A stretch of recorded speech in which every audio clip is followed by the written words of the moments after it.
humor e suas faces. Evidentemente, o brasileiro tem imensa vocação para o humor. E essa qualidade já existia por aqui, antes do Império. Mas tomou impulso com o surgimento dos grandes jornais diários e das revistas ilustradas semanais no final do século XIX. Isso só se tornou possível com a vinda da família real portuguesa para o Brasil em 1808. Nair de Tefé nasceu em Petrópolis, no ano de 1886. Foi pintora, cantora, atriz e pianista. É considerada a primeira caricaturista mulher do mundo. Foi primeira-dama do país de 1913 a 1914, como a segunda esposa do Marechal Hermes da Fonseca, oitavo presidente do Brasil. Combateu preconceitos com arte e com sua posição privilegiada.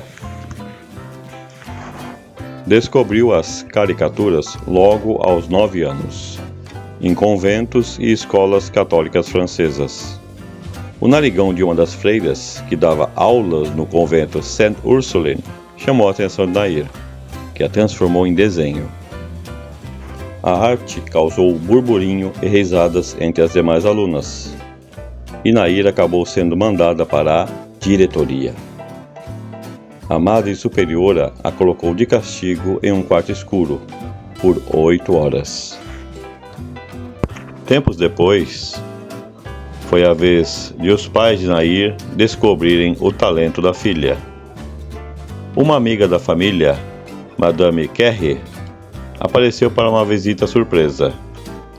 Nair foi obrigada a fazer sala por 2 horas para a mulher, que aparentemente só sabia falar sobre cozinha, tema que não a agradava.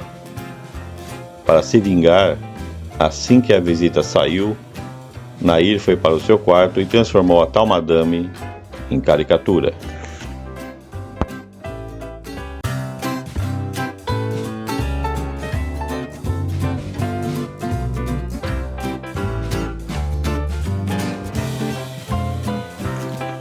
No Brasil, publicou em importantes revistas da época, como Binóculo, Careta, O Malho e Fonfon.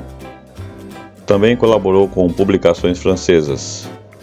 No entanto, nunca recebeu pelos seus trabalhos. O barão, o pai, permitia a colaboração com a imprensa, mas não que Nair ganhasse dinheiro. Também, em 1912, teve sua primeira exposição. Mais de 200 trabalhos foram exibidos na Rua do Ouvidor, uma das mais elegantes do Rio do começo do século, e conferidos por ninguém menos que o presidente Hermes da Fonseca. Ainda cantava, inclusive em pontos boêmios da capital carioca do começo do século, como o bar do Jeremias, e tocava diversos instrumentos. Conforme foi construindo sua fama de caricaturista, passou a ser temida nos salões de baile. A elite temia ser retratada por sua pena mordaz. Lançou no Brasil a moda de calças compridas para mulheres e a de montar a cavalo como homem. A primeira-dama promovia saraus no Palácio do Catete, o palácio presidencial brasileiro da época, que ficaram famosos por introduzir o violão nos salões da sociedade. Sua paixão por música popular reunia amigos para recitais de modinhas. As interpretações de Catulo da Paixão Cearense fizeram sucesso e, em 1914, incentivaram Nair de Tefé a organizar um recital de lançamento do Corta-Jaca. Foram feitos críticas ao governo e retumbantes comentários sobre os escândalos do palácio, pela promoção e divulgação de músicas cujas origens estavam nas danças lascivas e vulgares. Segundo a concepção da elite social, levar para o Palácio Presidencial do Brasil a música popular foi considerado na época uma quebra de protocolo. causando polêmica nas altas esferas da sociedade e entre políticos.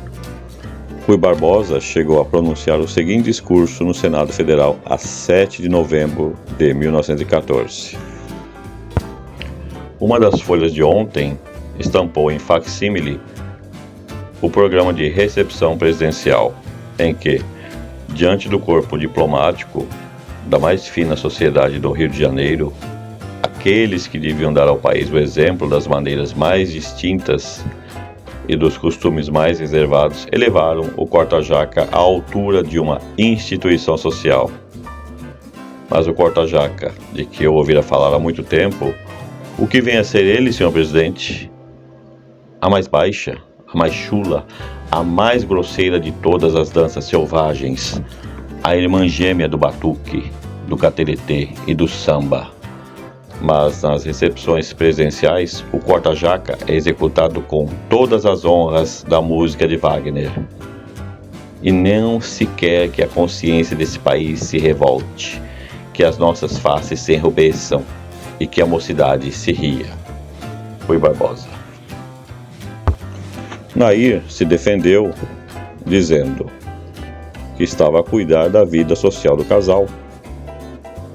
Ao abrir os salões do Palácio do Catete para receber os nossos amigos e parentes, abriu como se fosse a sala de visitas da nossa casa, gastando o mínimo possível. Isso incluiu trocar as músicas europeias por ritmos populares que nasciam no Brasil. O primeiro dos marcantes saraus organizado por Tefé contou com a presença de Catulo da Paixão Cearense, considerado um dos maiores compositores da história do MPB. O segundo e mais famoso teve em sua programação a apresentação da canção Corta-Jaca, de outra pioneira, Chiquinha Gonzaga, a primeira mulher a reger uma orquestra no país. Naquela época, o violão era um instrumento popular, associado à vadiagem, e que passava longe das festas da elite. O machixe, ritmo do corta-jaca, também conhecido como tango brasileiro, recebeu influências das músicas africanas, trazidas pelos escravos até 1888 no país. Com o fim do mandato de Hermes Fonseca, em 1914, o casal deixa o Palácio do Catete e passa uma temporada na Europa. De volta ao Brasil, em 1920, Arthur Bernardes, Nilo Peçanha e Rui Barbosa buscam o apoio do ex-presidente para as eleições. Hermes se envolve na revolta do Forte de Copacabana, em 1922. Após ser avisado por um amigo que seria preso, ele resolveu partir, mas não fez a tempo e foi detido por ordem do presidente Epitácio Pessoa. Na saída da prisão, adoeceu e faleceu no mesmo ano.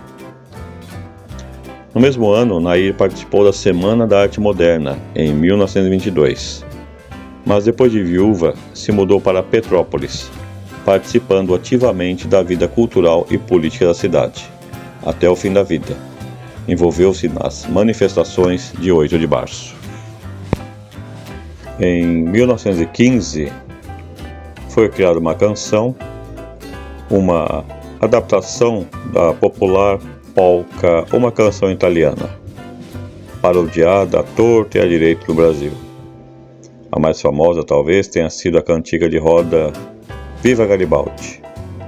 No caso de Ai Filomena, composta para a peça de teatro revista do mesmo nome, brinca-se com o Marechal Hermes da Fonseca, presidente da República de 1910 a 1914, que acabara de deixar o governo. A minha sogra morreu em Caixambu, com a talurucubaca que lhe deu o seu Dudu. Ai, Filomena, se eu fosse como tu, tirava a urucubaca da careca do Dudu. Em 1932, retornou ao Rio de Janeiro, onde no mesmo ano, no dia 28 de novembro, fundou o Cinema Riem, na Avenida Atlântica, em Copacabana. 17 anos depois, já viúva, Nair, aos 73 anos, voltou a fazer caricaturas, inclusive de várias personalidades. Segue os seus trabalhos.